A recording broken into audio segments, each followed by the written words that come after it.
Hi, everybody. Good evening. Good evening. Susie Murphy here. Thanks for being here. I see some old friends. Well, you guys are kind of old. I see some new ones too. Don't worry. I won't call you old. I'll call you veterans, masters at your craft. Um, anyway, thank you guys so much for being here. It's just 6 o'clock right now, so we're going to wait for a few more people to come on. But I do have Andrew here from Explore Adventure Lab, and he is going to fill us all in and get us dreaming all about bike packing, which this is the season. A little housekeeping before we start. I'm sure most of you are all too familiar with Zoom, but if you want to open the chat feature, we can go ahead and take questions there. I'll keep an eye on those as we go. And we're going to do right now about 15 minutes of Andrew talking about the subject that we're on, just bikepacking basics, route finding and things like that. And then we're going to keep half the time, like 15 minutes if we can, for questions. And hopefully we can address most of those things. But please do remember that this is just part one of this presentation. So we'll do part two on April 1st at 6 o'clock. So that's also on the SDMBA Facebook page. And so if you want to register for that Zoom, it's a separate registration. And you can sign up for that one, and we'll continue on with the questions. I know that so many of you, like me, I'm a very bike packing dabbler. And I know so many people are wanting to get into it and learn all about it. So I'm excited that everybody's here. 602, let me formally introduce myself for people that may not know me. I'm Susie Murphy. I'm the executive director of the San Diego Mountain Biking Association. And I'm also on the board of the California Mountain Biking Coalition, which you're welcome to look up. That's an exciting thing that's happening for trail advocacy in California. I want to thank you, everybody here. I see many people that are members. If you're not a member of SDMBA, we certainly invite you to join at sdmba.com. It's only $39 a year. And your support not only helps us with projects we have, but also allows us to say, we have more voices when we go to talk to elected officials and things on projects we're working on, which are many right at the moment. So make sure to use the chat feature for questions. I also think I have the chat set up so that if anybody wants to message another person and find out, if you find a new bikepacking buddy in the chat, that would be great. I think you can message each other individually as well. If not, let me know and I'll fiddle with the settings.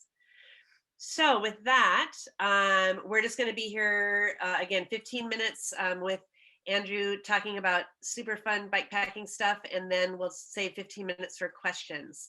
So get those questions in the chat. And I'm going to introduce Andrew, who's a new friend to me. We've only met over the phone, so we haven't met in person.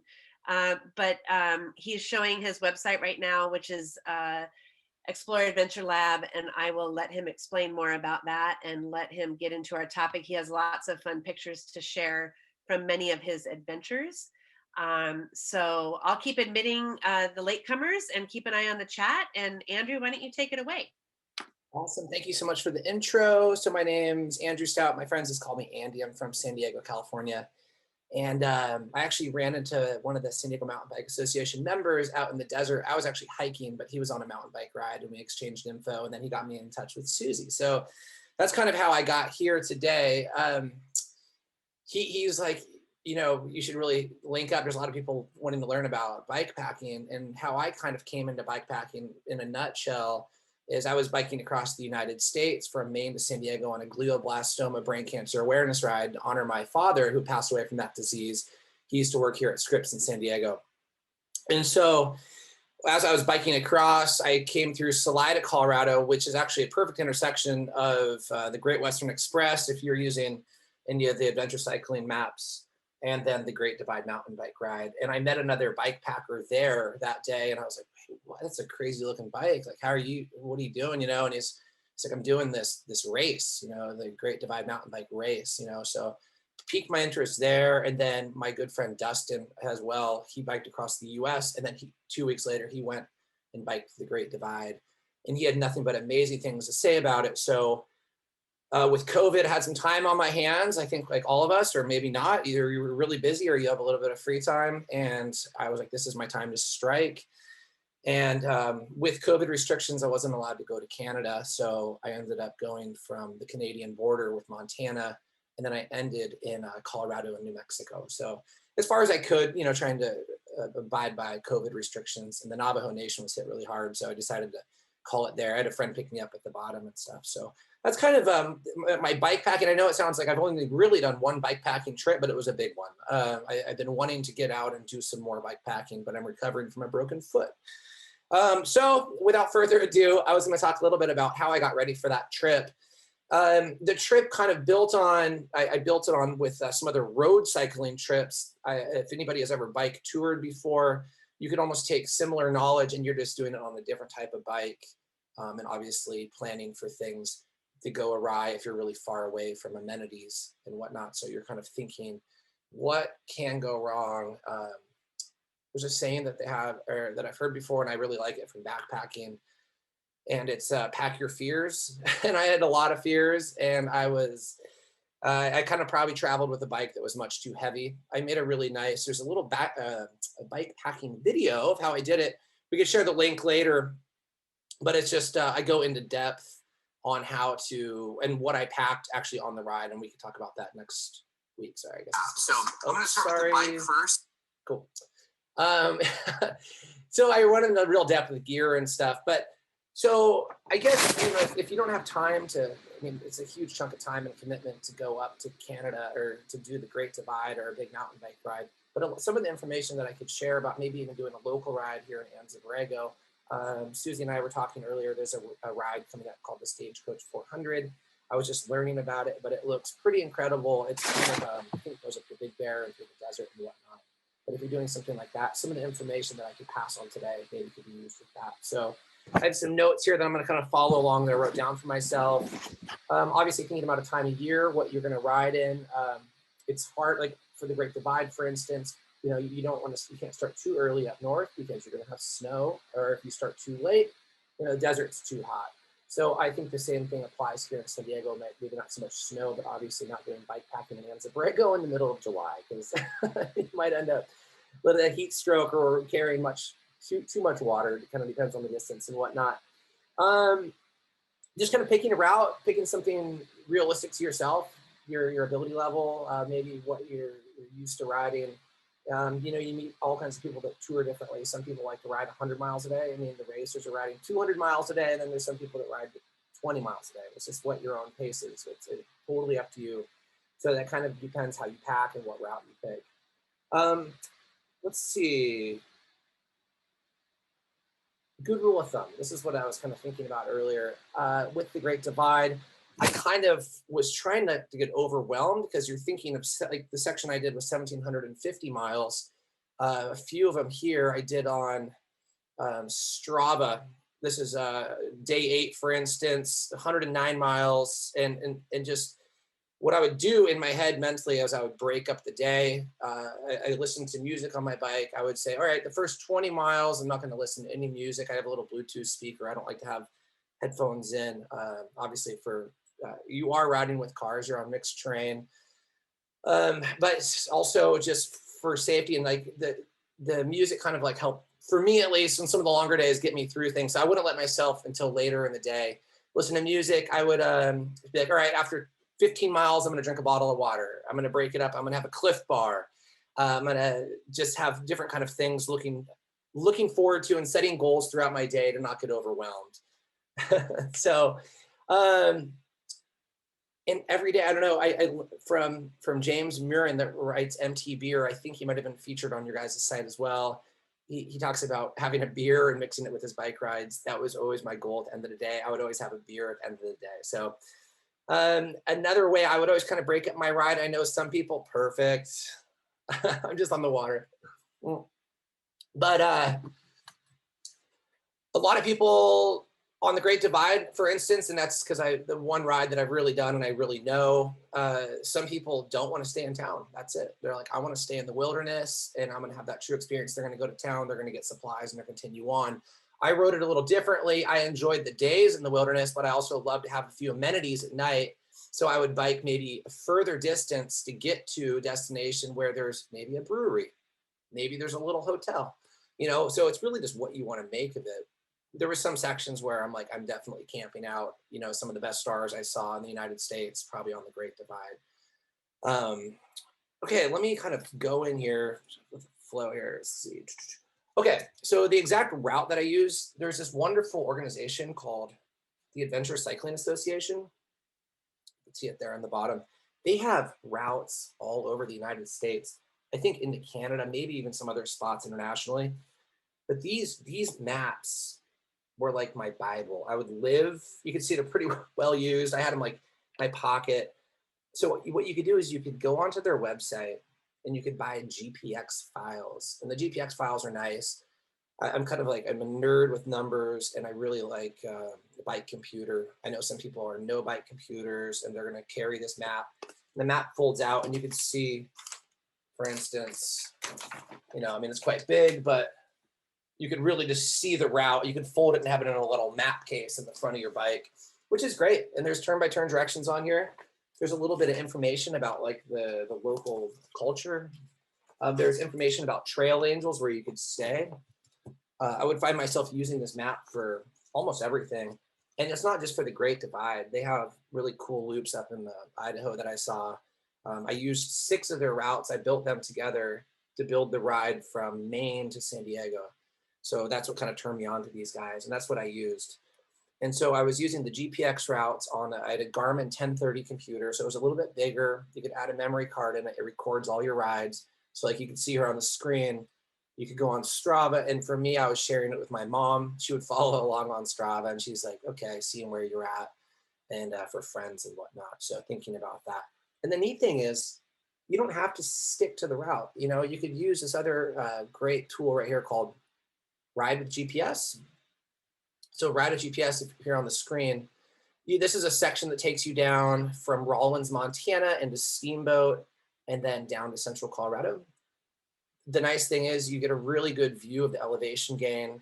On the bike computer I had, it would warn me about turns coming up. It allowed me to sit back by having a route pre-made on a bike computer to sit back and enjoy kind of the scenery as you're riding along, not stressing out about little turns and whatnot, which is, I mean, it's a lot of fun. It's like a treasure hunt sometimes.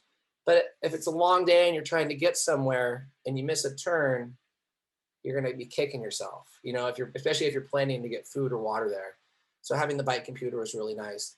But using Ride with GPS, you could buy, this is a GPX track here that I bought off the Adventure Cycling Association to match up with these maps.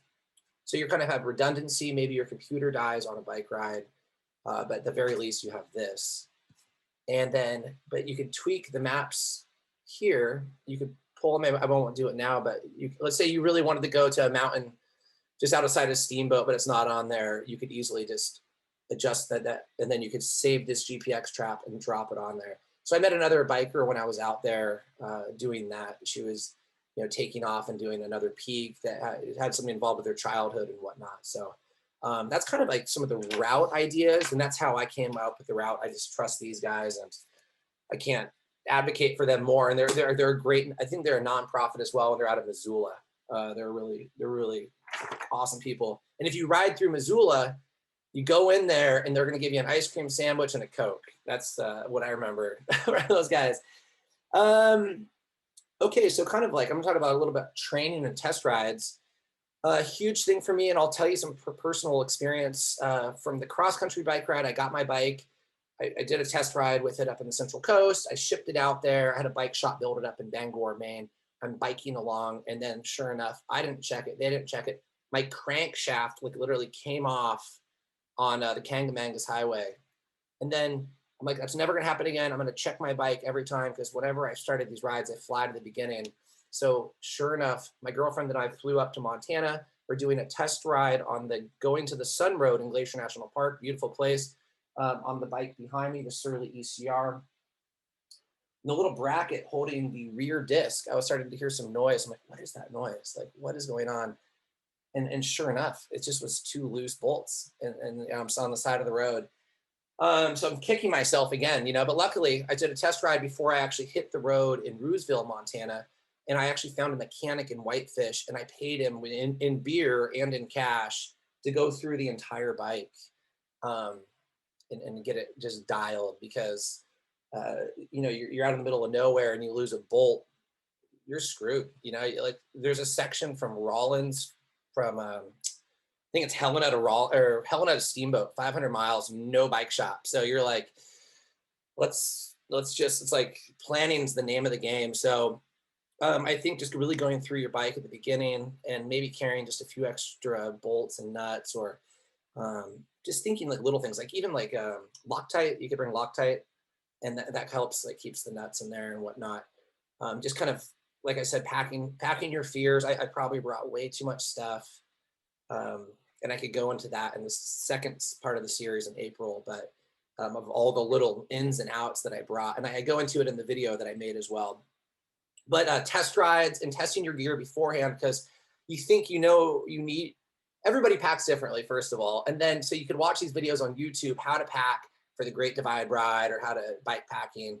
So you take, what I was doing was taking little tidbits from everybody else and being like, okay, and then like, that worked well for me on a separate ride. And then maybe that worked well for me when I was backpacking, or traveling. So you kind of learn what you need, what you don't need. So I did a great ride here in San Diego. I have a friend that works at Adams Avenue bike shop, and she's dating the guy up there, but yeah, she was telling me about a ride. You go from the 79 junction and you go around Cuyamaca, and it was a beautiful ride, mixed surface, a little bit of single track. I loaded this bike up fully, so it was like 65 pounds, and you're really getting a feel of what, gaining 5,000 feet in a 70-mile day is. And you're like, okay, I feel good. So when you hit the ground running, let's say back, for instance, here's day one, going back, let me just move this guy on Strava.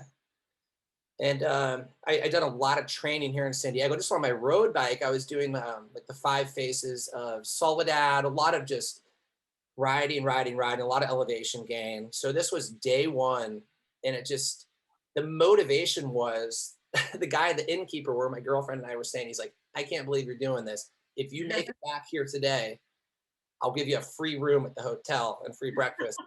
So as you can see here, the first day was 103 miles and a solid amount of gain. And I felt good. I mean, luckily there was a lot of sunlight, being far north.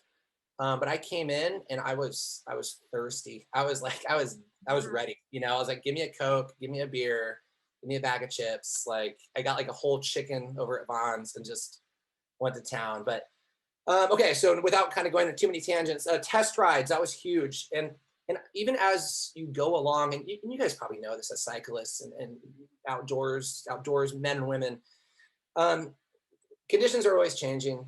One day you're like, this is the best setup I have, and it's working well. But then you're like, oh, you tweak something, or you get rid of something, or you think of a better way to do it. For instance, on my handlebars, I have everything off of there right now, but things kept on coming loose. I had extra zip ties. I zip tied things down, and I taped things down, because after all the washboard and the rattling, things are coming loose, after like 500 miles, 600 miles. So that was like some kind of thing that I wouldn't even know with my test ride, but I brought extra things like little straps and whatnot to prepare for that. So can't stress enough, test rides, especially if you're doing a larger ride, where you're going to be far away from maybe any kind of amenities. So we've already got some questions, okay. And it's already almost 6:20. Okay. One, I think this will probably just guide us on things that people want to know. I'm gonna kind of stick to the questions first that have to do more with what you've been talking about so far, and not so much gear, because we're going to talk about that in the second part on April 1st. Sure. So Vaughn is asking, his second question actually is food and cooking. How much did you carry, and how did you cook it? Okay. How do you cook things? Food and cooking. Let me see. I have some cool photos of food here. Let me see. Okay, let me just flip through these and get some food for you. So what I did, I originally carried a pocket rocket and a little thing of isobutane butane fuel, and a little titanium cup. This is day one. This is when I came into Whitefish. Coca-Cola, of course, right away.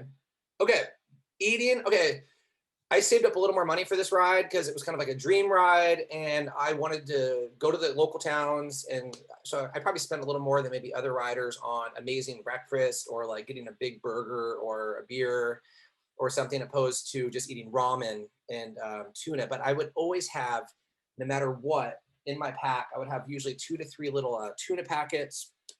I would carry Pop-Tarts. I would usually, if I was at like a Vaughn's or something, I would get like tamales. Let me see, I got a couple more photos. Tamales. There's this the guy that let me. He's like, if you make it back, you could stay here. Okay, water. Montana, you would even think like upstream, like it's going to be really good, but there's a lot of livestock. So I was rolling with 6 liters almost of water, which is insane. Some people are like, that's crazy. But I wasn't racing, and I would rather not pump during the day. So I had a little hand pump, and I had water tablets, but they take 4 hours I got water right here, but the water wasn't going to be ready for 4 hours. So when I got to Helena, I went into a shop and I added a couple more cages up front, and I was carrying big 1.5 liter water bottles, 1 on each side, plus a liter on each side, plus a regular 600 mil on the bottom. And then I also had a 3 liter sack on my handlebars when I crossed the Great Basin because there was no water. Here's some planning at night. These are beautiful little stores you come to. Like I was talking about, you want to stop, you want to get like a hot dog. I slept in a teepee this night. So, okay. So yeah, water, huge thing. And I would also carry Scratch Labs. And I would usually do at least 1.5 liters of Scratch Labs a day for electrolytes. And then I would always get a Gatorade and usually cut my Gatorade in half because it was almost too sweet. So I'd add it to water. I'd like put in 1/2 liter bottles. And then for food, yeah, always just Cliff Bars. I mean, you get so sick of it, but it's just emergency rations when you're about to bonk or you just feel it happening. You're like, I need to get something in me. And you're grabbing right in your stuff sack. I mean, I have this little stuff sack up here on top. And you have food jammed in the weirdest spots on your bike. You forget about it. You're like, oh, there's some peanuts there. You're like, great. And you're just throwing them in your mouth. This is cool. Like, this is Ovando cyclist. There's my teepee. Cool. Yeah. And then, so there's a lot more. Oh, sorry. There's a lot more things. I just want to get to some of these more questions. Elias asked about bike packing in Cuyamaca Rancho State Park. There is, he's looking for a short overnight to get his feet wet. There is backcountry camping in Cuyamaca. I put the link there to the state park website, but up like Granite Springs and East Mesa Fire Road, you could do a really simple, just a shakedown, like a one-nighter, just to really test out your gear without being, too far away from your car. But that would be my suggestion. But check their website for that stuff. And Zabrego this time of year too. There's some out in Sheep Canyon, Coyote Canyon. There's some things you could do for like one night. So that would be great. Tina said, when my brother and I rode Camino del Norte, he ended up mailing some of his stuff home part of the way through the trip to lighten his load. So that's like the old bike packer trip of like caching stuff and then either mailing it to yourself to pick up at some point for a longer trip. But yeah. In Jackson Hole, Wyoming, I mailed home my entire cook kit. So I had like a little jet. I wasn't using it, and I was like doing, like I said, bigger days, and I would get to towns and you would eat at great little restaurants like this place, the Stray Bullet. And this is like where all the racers would stay. So you would sit there and talk to I'm not racing it, but it was really fun to hear stories. The waitress had these incredible stories of these guys, men and women coming down, riding 250 miles a day in the snow and just insane. And I'm sitting there, I'm like, I'll just have another cup of coffee, but sorry. Okay. And then I knew this was going to happen. Like Bob is posted to Brianna about the little solar panels. He said, if you want to charge during a ride, it's a little tricky. You have to move it around as the sun changes. Not everyone likes to use AliExpress, but I do. And he put a link there. I've added a few links to Cuyamaca Rancho State Park, and I added the link to MT Beer as well, if anybody's interested in our friend James Mirren and his recent effort. Let's see, let me make sure. There was a question, this is kind of more gear related, but I'm going to go back to it since we have some time. Vaughn had asked, he says, sleeping tent, sleeping bag, mat, ? Okay, I used probably, it was a tent that was too big. I had the Big Agnes Hubba Hubba NX2, and that's because I just already owned it. And I did it in the big white stuff sack you can see up there in my cockpit on the handlebars on the screen here. And then didn't do anything, no footprint. And then I had the Big Agnes inflatable pad that slipped into a Big Agnes Mystic 20. So it was a 20-degree bag. So probably maybe a little bit of overkill, but there was some cold nights in Montana that I was really happy to have it. For sure. Yeah, I have a Big Agnes pad too. I love it. Cameron had said some people use dynamo hubs as well for charging stuff. I'm not as familiar with that, but I used a dynamo on my road touring bike. I had some issues with it. What I did for power on this ride, I actually own one of those Goal Zero solar panels. I didn't even bring it this time. I ran with 2 bigger battery packs. So my buddy that had done this about a year before me, after we met each other crossing the US, he's like, dude, just run with 2 battery packs because realistically, you're not going to do it. And if you're doing bigger days and you're getting to town, or getting to a restaurant, you walk in, you're ordering your food. You're like, is it cool to plug this in here? And more times than not, you're good. You're out of cell phone reception most of the time. So you have your phone on airplane mode and low power.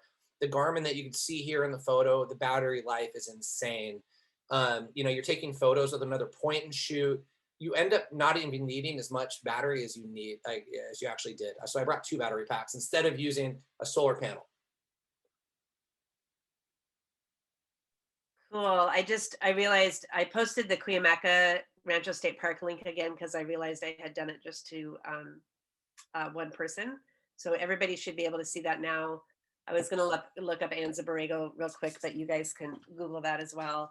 I've been out in the desert. I just got back from Arizona and the weather was beautiful. I'll say the next few weeks here, if you want to try a short one-night shakedown, like I said, Coyote Canyon and Sheep Canyon are great. And you can find that information on the Anza Borrego State Park website. But it's all open now for dispersed camping. We were out there a few weeks ago and in Blair Valley as well. And it's beautiful out there right now. So let's see. The other questions were kind of super more gear related about bikes and things. There was a question about balancing everything, which we'll get into this more, but can you talk a little bit about how you just balance, like looking at that bike, that picture right now, like how do you balance everything? Like, So the big thing with the bike, so they have this really nice big tail pack, which is like, I guess some tail packs, which I heard from other people, they said the Revelate was the one to go with because they could wobble in the back. It could kind of throw you off. That thing I would carry up on top, that was like adverse weather gear because like that day it was raining in the morning. I wanted to have something really quick to grab it. But balancing, you could see really a lot of weight up here. So this Sea to Summit bag was food. I had a bear spray right there. This is my whole sleep kit right there. And then I called that my man purse up front. That was everything, like my batteries, chargers, electronics, all that kind of stuff. This right here had my little speaker, sunblock, chapstick, everything that I could just grab to. And you can't see here, but I had food right there. And you could see how much water I had. And it was so nice because you're cruising throughout the day and you're like, oh, whatever, I was crossing the Great Basin with water, going back to this, and I rolled 9 liters that day, but I was aiming to do 130 miles. But I met some kids. I'm 39. These guys were kids compared to me. They're like 21 or something, and they were coming north, and they got hit with a really bad headwind the day before. And I'm like, do you guys need help or like anything? They looked like they're in a bad way. And they're like, man, a liter of water would really help. And I was able to give them a liter of water by having so much. So that was something else to think about is your fellow riders out on the route.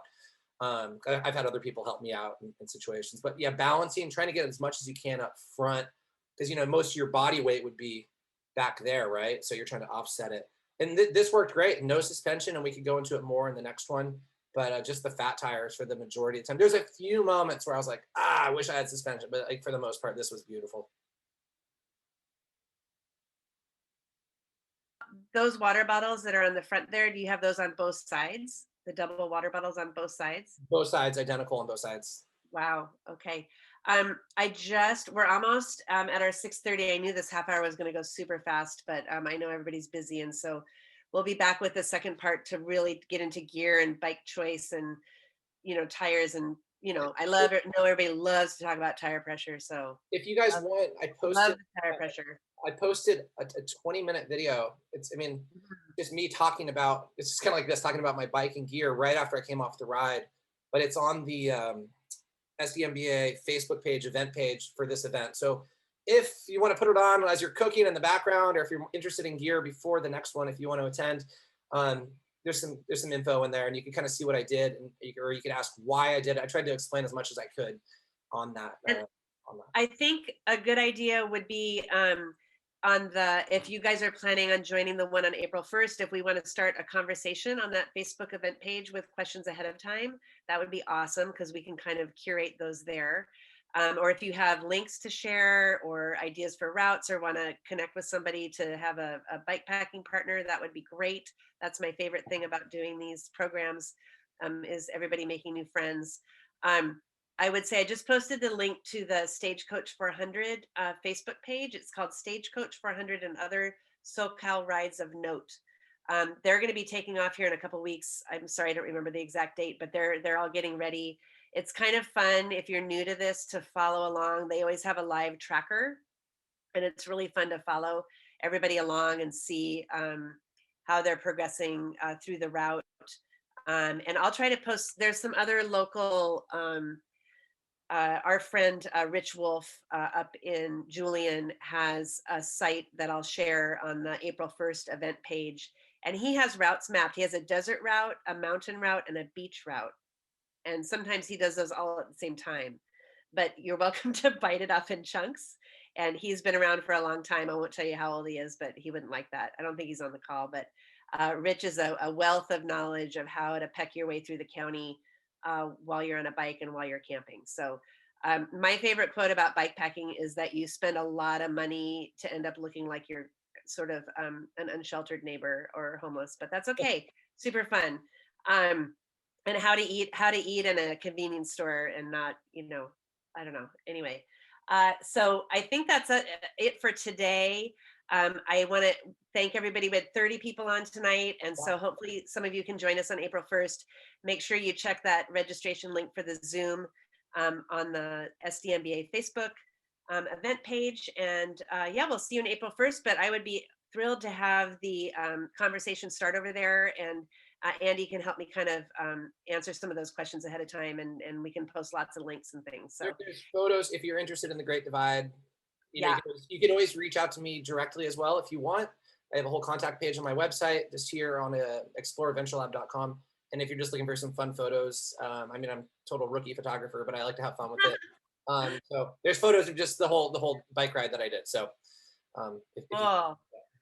all right. Well, I think that does it. So nice to see some of your faces. Thank you so much. Hopefully we'll be doing more things in person soon. But yeah, start dreaming those dreams of your trips, and hopefully we'll see you guys on April 1st.